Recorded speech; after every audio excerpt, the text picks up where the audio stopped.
All right. Well, we're already recording, so Yes. should we just dive straight in here? So I guess the at the higher project level stuff, the specs haven't really changed a ton in this cycle. Some of the interesting things to note are the underlying parts of IPVM, so things like UCAN and vacation, are starting to find their way into lots of other projects, which is kind of interesting. So doing things like attesting to locations of certain blocks of data, I believe in the DHT. I'd have to check with the team that's looking at that.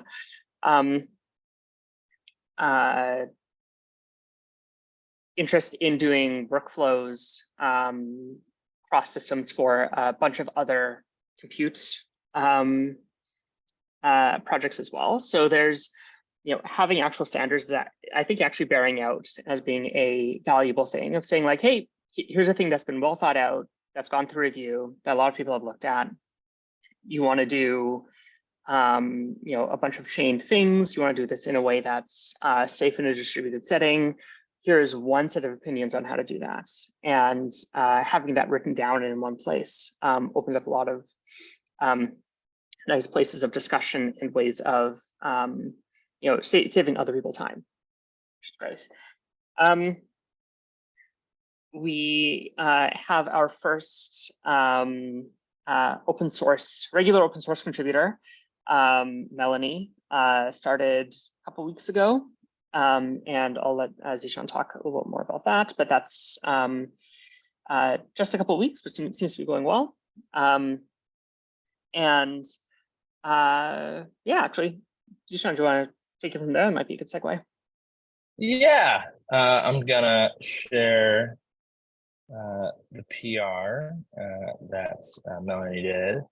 So she added some work in with our P2P swarm. I'll link it here in the Zoom that we can, I think the default we kind of have was to just do a random seed when we start up the swarm in terms of like having a, essentially a private public key pair for the swarm for nodes that run.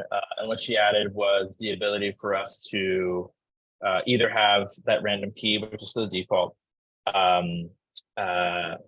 but also have the ability to put in a random seed to generate that key, or put in a file that we can read from, essentially like a PEM or I think a dir file, where you can then read from that and configure the key pair, and that's part of our configuration setting. So a small PR, but kind of showcases, where I think what we've been trying to do is, as Melanie's kind of started on this OSS work, is splicing out smaller sets of work or other sides of work involving, IPVM Homestar, just to give a little gist for, people here and on the recording who, might want to get involved, right? Or stuff, and Melanie's working on stuff as well around testing the P2P, trying to incorporate stuff from the upstream of the P2P testing suite for events and stuff and bring it in to test our eventing and gossiping work, but also things around, our Rust template for writing WIT-based kind of WASM code,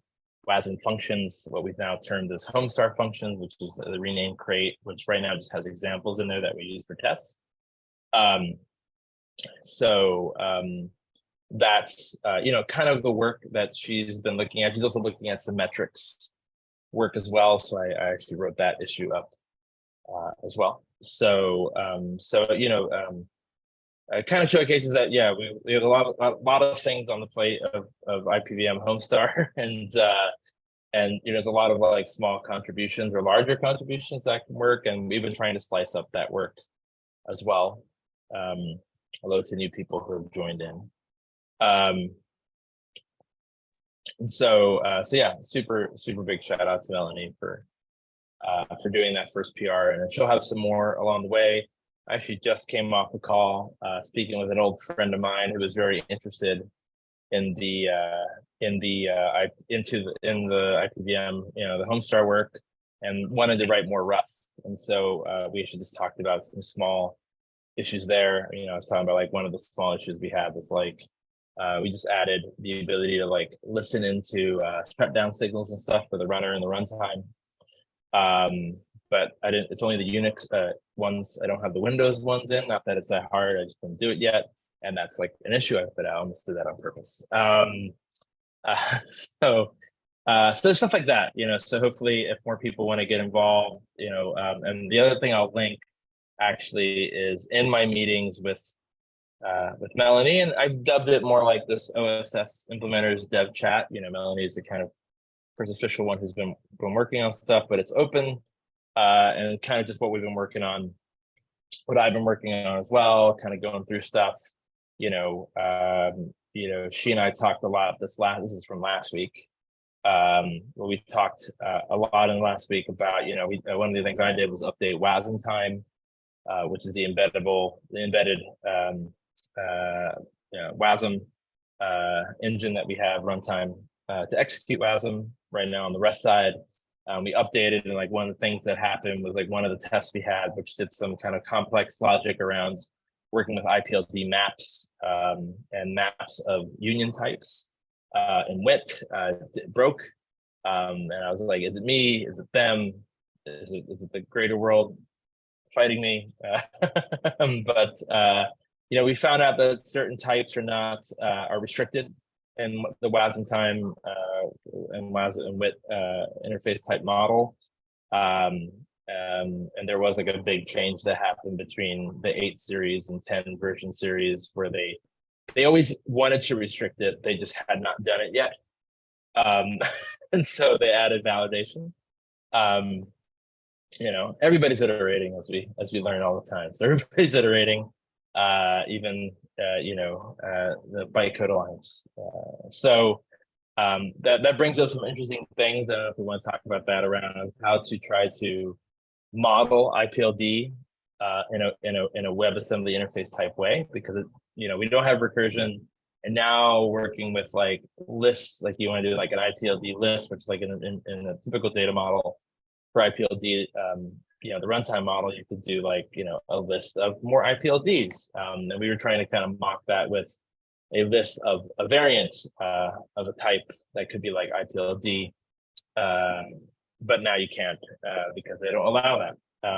So, things that we'll have to figure out. One thing, I haven't been, I actually am part of the weekly Bytecode Alliance or bi-weekly Bytecode Alliance meeting. I had to miss it last week because we had a fission meeting related, but I'm going to try to, I have to start going back into them, and hopefully we can maybe actually talk about some of the stuff we're doing either in that meet or something else with the alliance. So I'm at least start trying to do that and kind of push an agenda. I don't know, it might not be in that meeting, but in a different one. So there's a lot of interesting stuff coming in that way. Obviously, if anybody on this call or on the recording who sees this has done a lot of work with WASM time and the WIT stuff, obviously talk to us.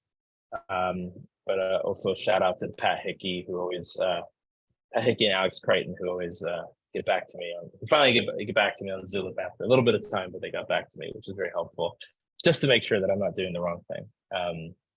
But yeah, so we updated all the WASM time stuff, which is good. It works with some of the new WIT stuff around packaging and the Rust code kind of models how the package naming works today. So that's kind of a lot on the open source side. There's a lot of WASM oriented stuff that we want to do as well. And Melanie, one thing that she's working on now is as part of also the P2P work, she's also going to be working on writing some early WASM functionality, WASM components, I guess you could say, for doing some small conversion pieces, markdown to HTML. We talked about like part K of CSV as well. It's kind of a fun one. This is the thing that keeps coming up, and in fact, Zisha and I were talking about this just yesterday, or yesterday Pacific. I'm pretty sure it's the same day for you, Zishan. Just how early really all of WebAssembly is, but especially WIT is like not not done, essentially. And even, it's like, it would be nice to have access to single pass compiler, but then that means we'd have to use one of these other engines, and they don't support these other features. And like, the whole ecosystem and tooling is just really fragmented. And doesn't, it's like, given that it seems almost like a foregone conclusion that WASM is the future, like that seems an uncontroversial statement, but it's just so early days for all of this stuff. So we're feeling a little bit of that pain. But what you're going to do, basically. I'd say the biggest open question that I still have on this stuff is exactly what Zishan was just saying a couple seconds ago. How do we handle nested IPLD data in WITS, given that it no longer supports this, or I guess never strictly speaking did. And like, I would really prefer not to write my own ABI, but maybe we have to do some parsing along the way. I don't know. Yeah, I think it might be something where I think we can express them, but they might be like to the point where we want to have tooling or essentially a library around this, or a package, I should say, more in the WIT space on this, is that I think we could probably express it, but like it won't be working with it in the model that we're used to. Something like this. I think some way where hopefully the package that we supply is the only way you want to work with it. Like almost might have to do like specifically inline types or something like this for various things. I think that's probably a first pass, but we'll see. I said I think talking to them would be really good, and getting more justification for some of the stuff. That's the thing, right? Like, I mean, we really want to go on WIT. Juan Benet, obviously, also like IPFS was really into the WIT stuff, and we really liked that model. I don't think WASMR was doing their variant on this with WAI. That work has kind of not been what they've been pushing, and they're a company, right? So they'll have different kind of focus paths versus WASM time. WASM time definitely, compared to a lot of the other pieces, is really pushing the component model. But as we know, the component model was rewritten in December, the previous version kind of thrown away, kind of reinterpreted in December. So it's very new. As I mentioned on our chat with Brooke, the good news is WASM Edge is definitely going all in on WIT and the component model. They started from the underpinnings of single store DB, and WASM Edge is probably the biggest play in terms of like WASM functions orchestration that exists. Also, WASM Cloud has also works with the WASM, uses WASM time. So the other kind of Pheromon Spin, which is another kind of platform orchestration engine, which is doing a lot of work with WASI, and a lot of great work. Actually, they're probably the best model. I can link it here. I'll link it from one of the issues. Actually, I actually linked to some of their work. They've done a lot of great stuff by putting together essentially like a lot of small function wrappers and interfaces with WIT over stuff that they do around like HTTP and WebSockets and stuff with WASI. It's really good, and serves as a pretty great example, I think, of how we want to do stuff. So I'll link it here actually in their ephemeral thing. They do a lot of stuff like with working with Redis and stuff like that. And they essentially have packages and stuff around this, which is pretty cool. And so, they're another company in the space, I guess say in the space of WASM functions, aka also Fastly, Cloudflare, I guess, to some degree, though less so. WASM time seems to be the one that people are digging. And of course, the community and all those parts to it. So I think it's the right direction. It's just, to the point, it's a community-driven alliance. that even takes longer. You know, actually, Brooke and I were looking, or I was looking, you know, we're talking about today, like their version of the single pass. So they have a thing called Lightbeam, which is essentially akin to what the single pass compiler was. And then, you know, they just like, you know, no one's really working on this. We can't keep updating it. So like, we're just going to remove it, you know. So they're very open to different backends and stuff like that as well. And the reason we're getting into this is, you know, the JIT bombing stuff. I think Brooks talked about in the past. But you know, yeah, it seems like the way that people get around this. We're looking at a paper. I was in a paper by Benjamin Pitcher, one of the creators of WASM, but he works on a VM research project called Wizard. And hey, you know, we can write our own our own one, or of course there's like some of the interpreted WASM 3 and stuff would not have those problems, but they don't support WIT, and they probably won't. You know, that's not their goals and their intention. So yeah, it's just a simple matter of programming, I think, in all of this. And you know, as we grow and the IPVM project grows, you know, maybe you know, what I can tell from the WASM time side, like any alliance, you know, maybe we can get more involved in helping them, you know, putting in things that we want to add in to kind of get us there.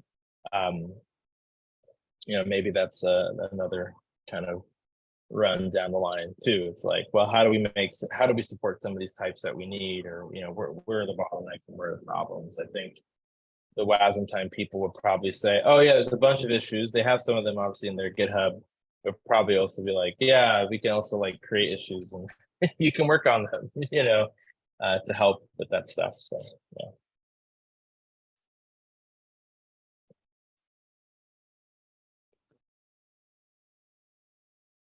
Yeah, awesome. Yeah, and in fact, we've seen a few projects starting to do sort of their own variants of things as well, right? So it's like, you know, Parity has their own backend, for example. Right now, CraneLift, my understanding at least, is CraneLift is the only backend for WASM time, but hopefully over time they'll support more. We're sticking with CraneLift for now because it has all of the semantics that we care about, even if it doesn't have all of the safety guarantees. It has some of them. In fact, they have like this whole commented section in part of the code that's, you know, worried about potential abuse, right? But it would be nice to have specifically a single pass compiler, both to have things that start up very, very quickly and to not have to worry about things like JIT bombs. And then you can always JIT it later or asynchronously if you're getting a lot of these calls, as opposed to crane lifting absolutely everything that comes into the system. But given the state of the project, I think we're totally happy to have it, you know, sort of as is. And as I was saying, you know, earlier in the call, all this stuff is so new. There'll be a lot more tooling that comes out over time.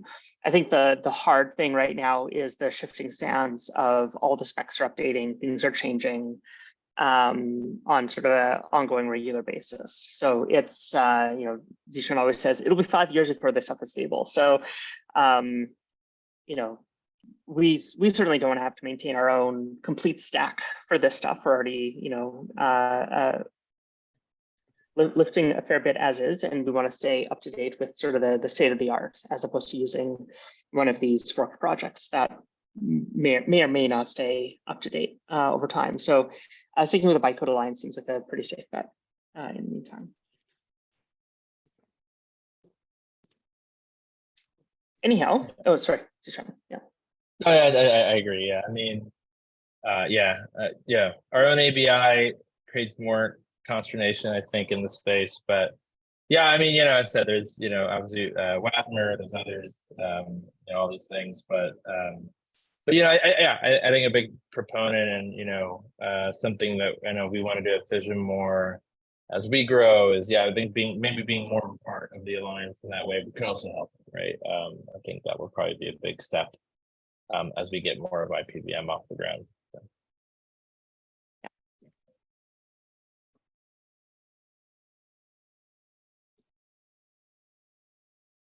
Awesome.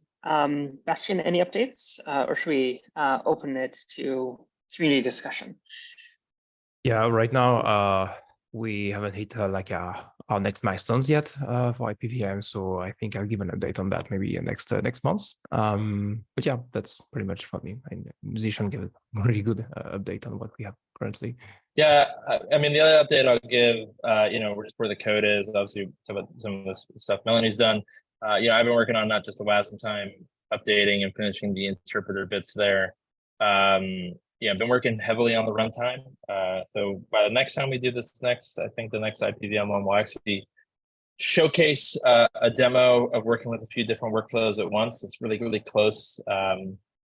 We essentially now have like the runner runtime, everything kind of working on the Rust side, and being able to take in workflows and kind of run as like a server that can take in workflows. Workers come in, workers run them. I'm in the midst right now of a little bit inspired by some of the work from the people at Occam and some of the stuff they've been doing with Occam nodes. To kind of how to kind of deal with the interface, what we're hiding and what we're not hiding from the kind of runtime library. And the runtime today is meant to be really restrictive in terms of like when you run it, it actually is a library, but it's also can be easily a binary. You just wrap it in main. And so, but taking some influence about how they kind of work with Occam nodes, so that was pretty cool. I'm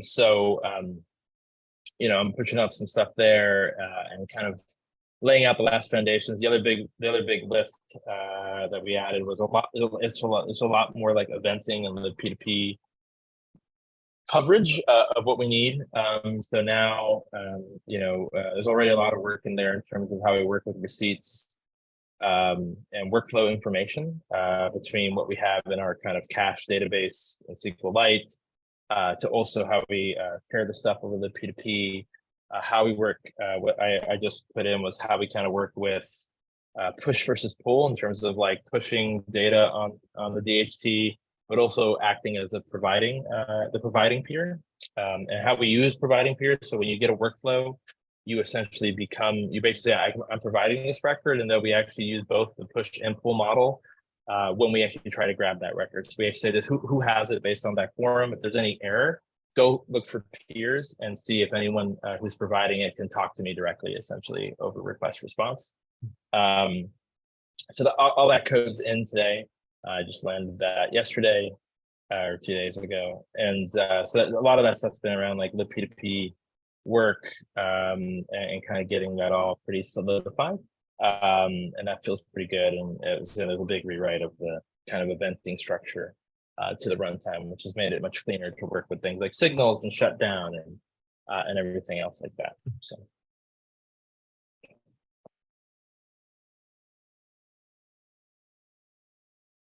Awesome. Turning it over to the everyone else on the call. Folks have thoughts, questions, things that they'd like updates on. What can we answer, basically?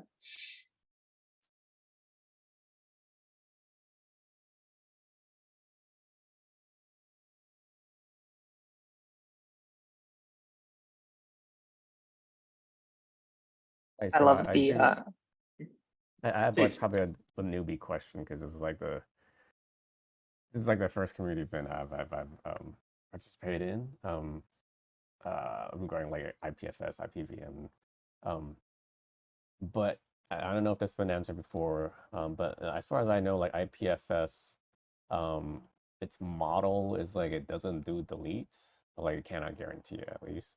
I don't know how does IPVM work on top of it? Does it still use IPFS as a backing, or like, I mean, what happens if I want to delete my application and or my data that the application uses?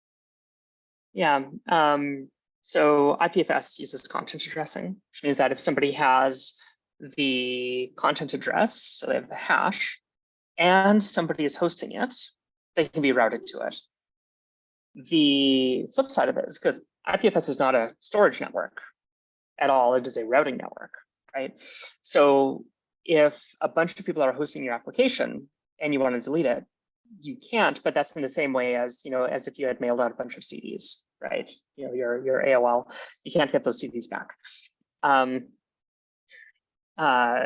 You know, or even, you know, you publish something to an app store, you can't delete things. You can prevent somebody from re-downloading a new copy, right? So you can never guarantee deletes if somebody's hosting the data. IPVM built on top of that, for the vast majority of the data, we almost have the opposite problem. So when you do a network analysis on IPFS, there's essentially a power law. There's some very popular data. So let's call this, you know, whatever, Linux ISOs, right? That a lot of people are going to host. And then a long tail of stuff that is available on one machine. Most things are available on one machine. Unlike something like, you know, say BitTorrent, where you tend to have a lot of seeds for some particular data. Because so much of the data that's created, you know, like the notes that only you've taken, it's highly unlikely somebody else has written the exact same text document unless you shared it with them, that they'd have a copy. So we're generating all of these receipts in IPVM. So we take some data and we take a WebAssembly, you know, module. One way you can think of the WASM right now is as if you published it to, say, you know, NPM or something, right? You're essentially publishing to the network. NPM has stronger guarantees that it'll stick around, right? But so we take those, we pull them down, run, and then you get a receipt at the end, which is more IPFS data. Generating so many of those, and a lot of them, a huge portion of them, are one-offs. So some of them will be very important for doing replay or sharing steps. So if, you know, half of your workflow is the same as somebody else's, they can just look at your receipts and skip halfway through their workflow, right? Or if your workflow fails, you can start it again and just pick up from where you left off. But over time, we're going to need to garbage collect a bunch of these receipts because they were intermediate results that you don't care about anymore. So by default, we're caching everything, but we're going to start clearing them out, and probably with some, you know, least recently used cache, and say, you know, only things that have been touched in the last, you know, however often, or things that get touched, you know, more frequently or more likely to stick around. And if you need to get that data back for deterministic jobs, so things specifically in deterministic WASM, as opposed to making an HTTP request, right? You can just run it again and get back that result. So, which is one of the really nice properties of determinism, is you're trading off space and time. Zishan? Yeah, exactly, all those things. And yeah, I mean, yeah, I've been thinking a lot about some of the GC casing today within our kind of internal cache of the stuff.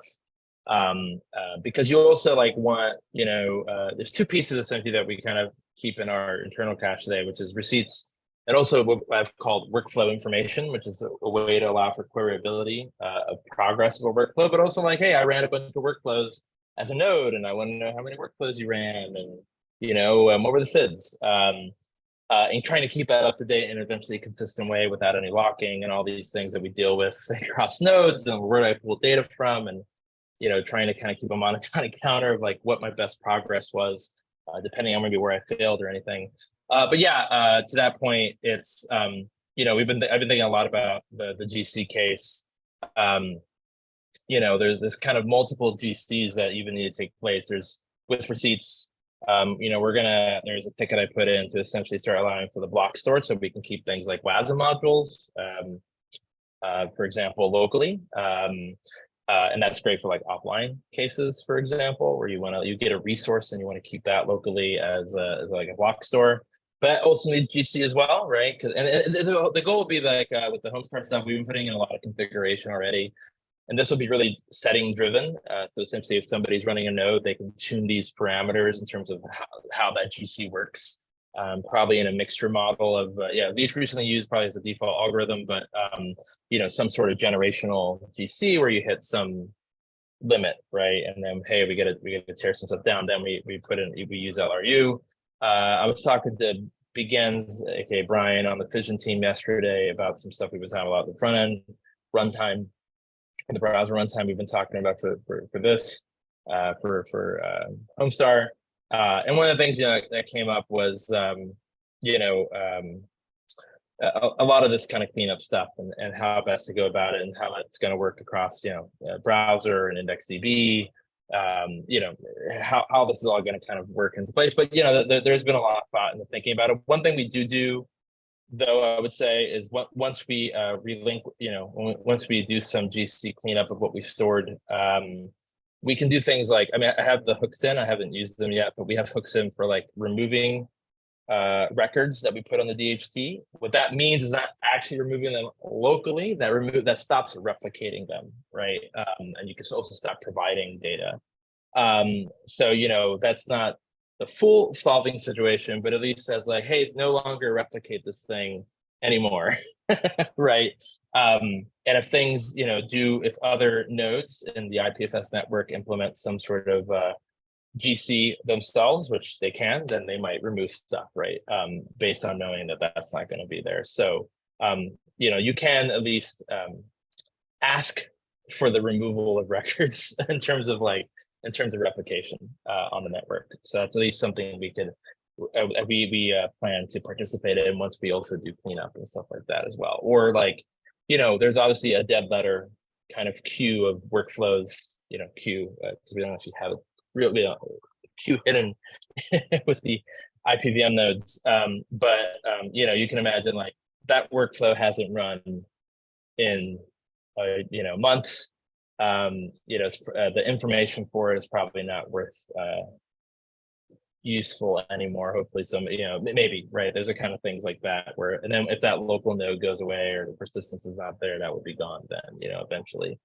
So stuff like that could also come into play. I would say the thing that Brian and I talked about was not always maybe being LRU, that we can actually within running Homestar nodes. This is again, we've been thinking about we're talking about having modes that when you run up a bootstrap a node, you can essentially maybe bootstrap with a configuration that's more like adaptive versus a configuration that's like, I know I'm in a low power environment, that I'm not going to have many peers and all my stuff is going to be unique, versus where I really want to be more collaborative configuration, or something more adaptive where we can use things like these WASM modules, these receipts, these WASM modules or resources as well. They're getting used a lot. Let's not delete those. Or maybe one thing we talked about as well for some of the first class support we might have for effects and some of the things we call as Homestar functions, like when you run up a Homestar node, those are already built into your local cache essentially.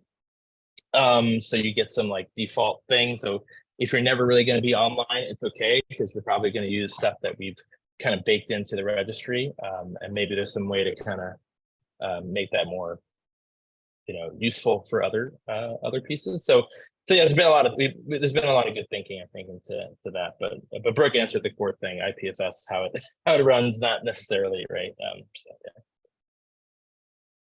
yeah. There's also no worries. And more as a point of interest than something for IPVM. There's some discussion happening right now in the IPFS community around blocklists and tombstoning of data. Obviously, it's a big, large problem when you start getting DMCA takedown requests for hosting an IPFS node. And especially around things like CSAM, right?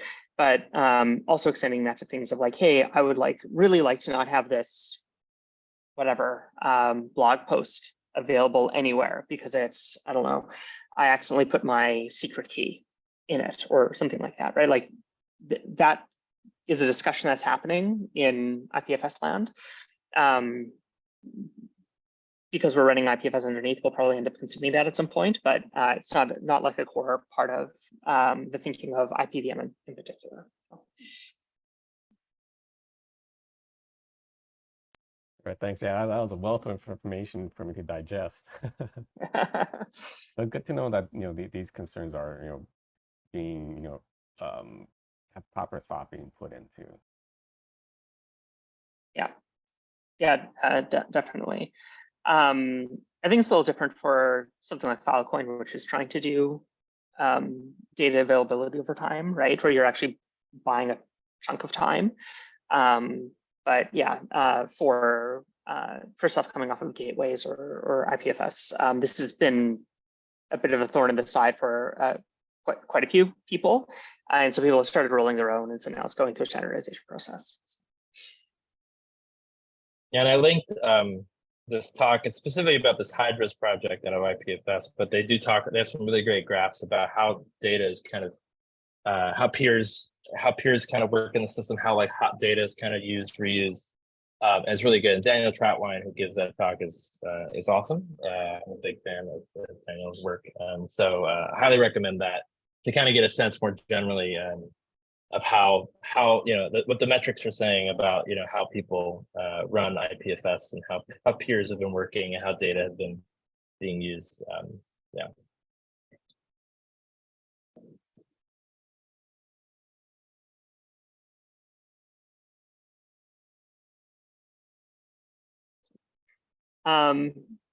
Shang, any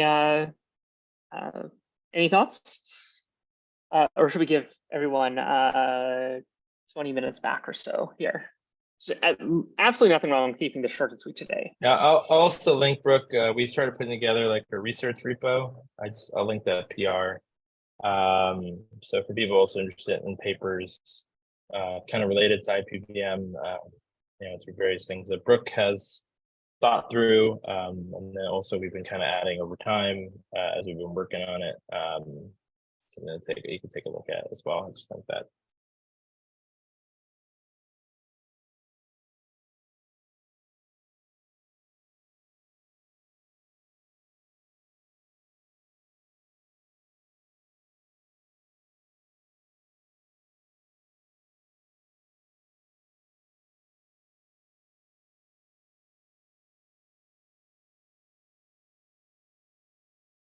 Awesome.